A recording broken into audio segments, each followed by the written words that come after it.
ಹುಬ್ಳಿನಲ್ಲಿ ಮರ್ಯಾದಾ ಹತ್ಯೆ ಪ್ರಕರಣಕ್ಕೆ ಸಂಬಂಧಪಟ್ಟ ಹಾಗೆ ಬಿಗ್ ಟ್ವಿಸ್ಟ್ ಸಿಕ್ಕಿದೆ. ಕೇವಲ ಮಗಳು ಮಾತ್ರ ಅಲ್ಲ, ಆಕೆಯ ಪತಿ ಹಾಗೆ ಇಡೀ ಕುಟುಂಬವನ್ನ ಮುಗಿಸೋಕೆ ಸ್ಕೆಚ್ ಹಾಕಲಾಗಿತ್ತು ಅನ್ನುವಂತಹ ಅನುಮಾನ ತನಿಖೆ ಮಾಡ್ತಾ ಇರೋ ಪೊಲೀಸರಿಗೆ ವ್ಯಕ್ತವಾಗಿದ್ದು ತನಿಖೆಯನ್ನು ಚುರುಕುಗೊಳಿಸಿದ್ದಾರೆ. ಪ್ರಕರಣದ ಮತ್ತೂ 3 ಆರೋಪಿಗಳನ್ನು ಅರೆಸ್ಟ್ ಮಾಡಿದ್ದಾರೆ. ಕರುಳ ಕುಡಿಯನ್ನ ಕೊಂದಿದ್ದಂತಹ ಇಡೀ ಕುಟುಂಬ ಅಂಧರಾಗಿದೆ. ಮಾನ್ಯ ಪತಿಯಿಂದ 14 ಜನರ ಮೇಲೆ ದೂರು ದಾಖಲಾಗಿದ್ದು 6 ಜನರ ಬಂಧನ ಆಗಿದೆ. ಇವತ್ತು 23ನೇ ತಾರೀಕು ನಾವೇ ಇನ್ನು 3 ಜನಕ್ಕೆ ಇವತ್ತು ಬೆಳಿಗ್ಗೆ ಅರೆಸ್ಟ್ ಮಾಡಿದ್ದೀವಿ. ಅವ್ರ ಹೆಸರು ಗುರ್ಷಿದ್ ಗೌಡ, ಫಕೀರ್ ಗೌಡ ಪಾಟೀಲ್ ಮತ್ತು ಕುಮಾರ್ ಗೌಡ ಪಾಟೀಲ್. ಈ 3 ಜನ ಅವರ ಸಂಬಂಧಿಕರು ಇದ್ದಾರೆ. ಸೊ ಅವರಿಗೇನು ನಾವೇ ಅರೆಸ್ಟ್ ಮಾಡಿಸಿದ್ದೀವಿ. ಇನ್ನು ನಮ್ಮ ತಂಡಗಳು ಫೀಲ್ಡಲ್ಲಿ ಇದ್ದಾರೆ ಮತ್ತು ನಮ್ಮದು ಬಂದೋಬಸ್ತ್ ನಡೀತಾ ಇದೆ ಆ ಊರಲ್ಲಿ. ಆದಷ್ಟು ಬೇಗ ನಾವೇ ಮಿಕ್ಕಿದ್ದು ಎಷ್ಟು ಜನ ಆರೋಪಿ ಇದ್ದಾರೆ ಅವರಿಗೇನು ಅರೆಸ್ಟ್ ಮಾಡ್ತೀವಿ. ಇದರಲ್ಲಿ FIR ಅಲ್ಲಿ ಟೋಟಲ್ 14 ಜನ ಮೇಲೆ ಕಂಪ್ಲೇಂಟ್ ಕೊಟ್ಟಿದ್ದಾರೆ.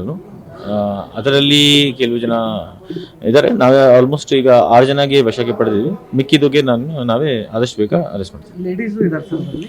ಹೌದು, ಅಲ್ಲಿ ಸುಮಾರು 5 ಲೇಡೀಸ್ ಇದ್ದಾರೆ, 5 ಜನ ಹೆಣ್ಮಕ್ಳು ಇದ್ದಾರೆ, ಒಬ್ಬ ಮೈನರ್ ಇದ್ದಾರೆ, 8 ಜನ ಗಂಡು ಮಕ್ಕಳು ಇದ್ದಾರೆ.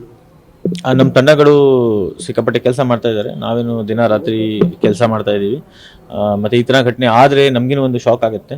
ಸೊ ಇದರಲ್ಲಿ ನಮಗೆ ಒಂದು ಹೆಸರು ಅಂದರೆ ಮೇಂಟೈನ್ ಮಾಡೋಕ್ಕೇನು ನಮಗೆ ಈ ಥರ ಕೆಲಸ ಮಾಡಲೇಬೇಕು. But it's a team work. ನಮ್ಮ ಟೀಮ್ ಕಂಟಿನ್ಯೂಸ್ ಆಗಿ ಕೆಲಸ ಮಾಡ್ತಾ ಇದ್ದೀವಿ ಮತ್ತು ನಮ್ಮ ಸೀನಿಯರ್ ಆಫೀಸರ್ಸ್ ಕಡೆಯಿಂದ ನಮಗೆ ಭಾಳ ಬೆಂಬಲ ಸಿಗ್ತಾ ಇದೆ. ಅದಕ್ಕೋಸ್ಕರ ಗೈಡೆನ್ಸ್ ಸಿಗ್ತಾ ಇದೆ. ನಮ್ಮ ಸಿಟಿ ಕಮಿಷನರ್ ಸರ್ನು ನಮಗೆ ಭಾಳ ಸಪೋರ್ಟ್ ಇಲ್ಲಿ ಗೈಡೆನ್ಸ್ ಕೊಟ್ಟಿದ್ದಾರೆ. ಸೊ ಅದೇ ಕಾರಣ ಇದು ಕೆಲಸ ಸ್ವಲ್ಪ ಬೇಗ ಆಗಿದೆ. ಸದ್ಯಕ್ಕೆ ನಮಗೆ ಹೇಳೋಕ್ಕೆ ಆಗಲ್ಲ, ಯಾಕಂದರೆ ಅಂಡರ್ ಇನ್ವೆಸ್ಟಿಗೇಷನ್ ಕೇಸ್ ಇದೆ ಮತ್ತು ಕೆಲವು ಆರೋಪಿನೂ ಹೊರಗಡೆ ಇದ್ದಾರೆ.